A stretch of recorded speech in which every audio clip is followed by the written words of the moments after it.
Fala, bionicórnios! Aqui é o professor Eduardo, professor de Biologia. Estou aqui passando para dar uma breve dica para vocês com relação a uma temática que costuma cair muito no Enem e em vestibulares, que são os ácidos nucleicos. Os ácidos nucleicos, eles são encontrados tanto no núcleo quanto no citoplasma das células, tá? Quem são os ácidos nucleicos? DNA e RNA. Então vamos entender quais as principais diferenças entre esses ácidos nucleicos com relação à estrutura, com relação à função e com relação à composição, certo? Muita gente ainda tem dúvida de como distinguir DNA de RNA, muita gente não sabe o que é um RNA mensageiro, ribossômico, transportador, então vamos lá esclarecer essas dúvidas, tá? Olha só, primeira coisa que eu tenho que saber, todo ácido nucleico, ele é composto aí por várias moléculas menores, chamadas de nucleotídeos, certo? Nucleotídeos. Então, olha só, eu tenho uma macromolécula, como por exemplo o DNA, e nessa macromolécula eu vou encontrar várias moléculas menores, chamadas de nucleotídeos, beleza? Sendo assim, eu digo que os ácidos nucleicos são polímeros de nucleotídeos, certo? Analisando a estrutura de um nucleotídeo, eu tenho o seguinte: todo nucleotídeo ele vai ter na sua composição estrutural um grupo fosfato, ele vai ter na sua composição estrutural uma pentose. Professor, o que é uma pentose? Pentose, pessoal, é um açúcar, é um carboidrato. Então quer dizer, professor, que eu tenho carboidrato, eu tenho açúcar no meu DNA? Sim. Tenho açúcar no RNA? Sim. Certo? Então, a pentose, que é um tipo de açúcar, ela faz parte da composição dos nucleotídeos. Logo, faz parte da composição dos ácidos nucleicos. Então, vê só. Com relação ao DNA, a pentose que encontramos nele é chamado de desoxirribose. Já com relação ao RNA, a pentose que encontramos nele é chamado de ribose. Professor, qual a diferença? No DNA, eu tenho uma pentose com a seguinte fórmula: C5H10O4. No RNA, a pentose que eu vou encontrar nele tem a seguinte fórmula: C5H10O5. Ou seja, a desoxirribose que está presente no DNA, ele tem um oxigênio a menos. Já no RNA, eu tenho uma pentose, que é chamada ribose, que tem todos os oxigênios necessários. Então, por perder esse oxigênio na pentose, o DNA ele acaba ganhando uma estabilidade maior, ou seja, ele é mais difícil de ser degradado se comparado com o RNA, beleza? Professor, qual a vantagem disso para mim?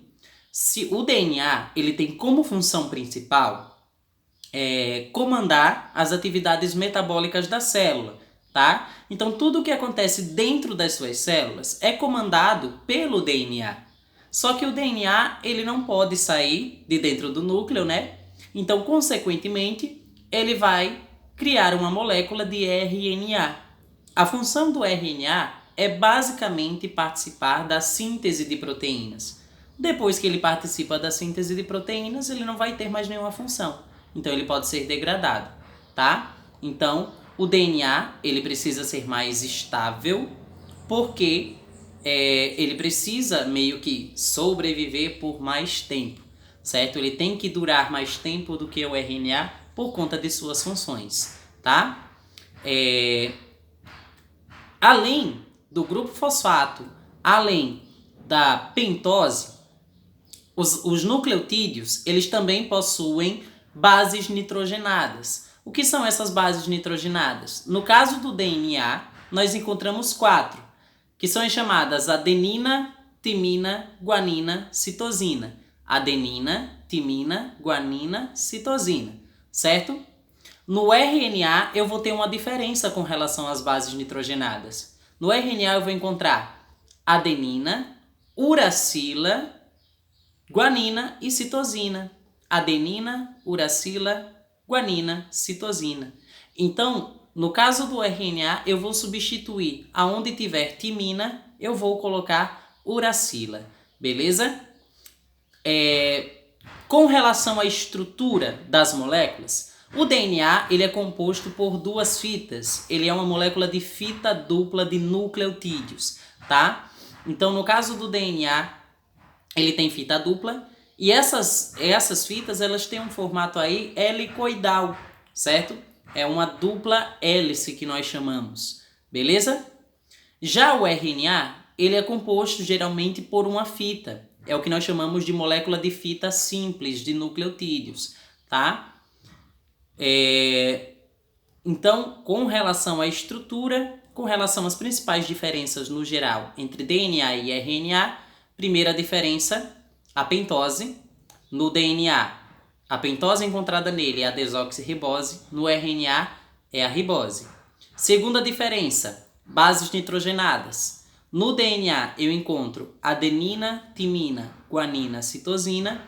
No RNA eu encontro adenina, uracila, guanina, citosina. Eu troco timina por uracila no RNA, beleza? E com relação à quantidade de fitas, o DNA ele é uma molécula de fita dupla no formato helicoidal, formato de dupla hélice, enquanto o RNA é de fita simples, certo? Que também é helicoidal, tá? Olha só. Com relação às bases nitrogenadas e aos nucleotídeos, as ligações que cada um faz, temos o seguinte. A adenina, ela sempre vai se ligar com timina, no caso do DNA. A adenina sempre liga com timina. Enquanto a guanina, ela sempre vai se ligar com citosina, certo? Professor, como é que eu posso fazer para lembrar dessas ligações? Bem simples. Lembra de dois cantores famosos, Agnaldo Timóteo e Gal Costa. Ah, professor, não entendi. Agnaldo começa com A de adenina, Timóteo com T de timina. Agnaldo, Timóteo, adenina, timina, certo? Gal Costa, Gal começa com G de guanina, Costa com C de citosina. Gal Costa, guanina, citosina. Beleza?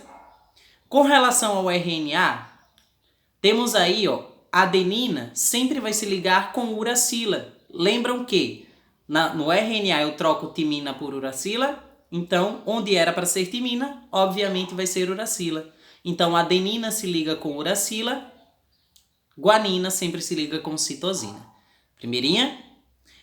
As ligações entre as bases nitrogenadas são sempre realizadas por ligações de hidrogênio, certo?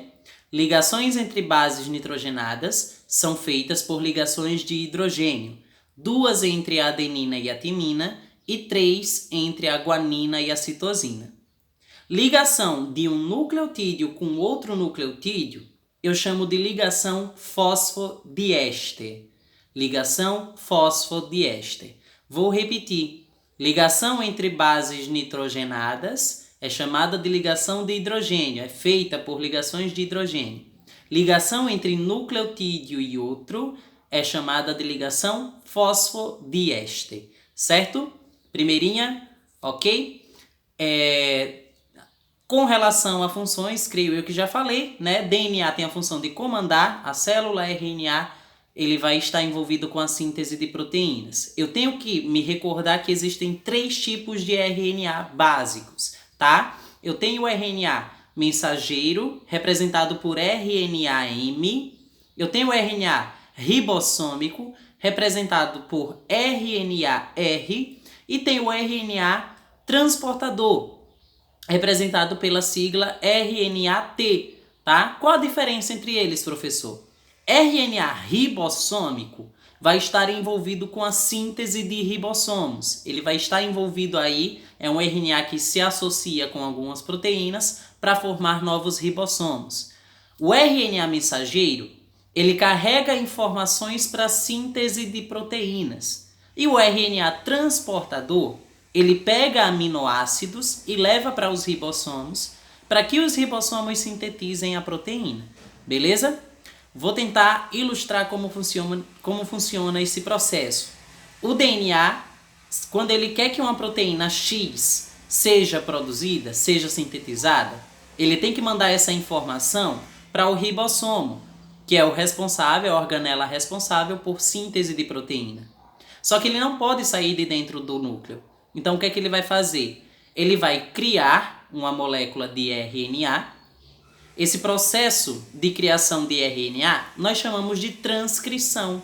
Ou seja, ele vai transcrever, né? O DNA ele vai transcrever uma molécula de RNA. E esse RNA vai conter a informação de qual proteína o DNA quer que seja produzida. Nesse caso, a proteína X. Tá?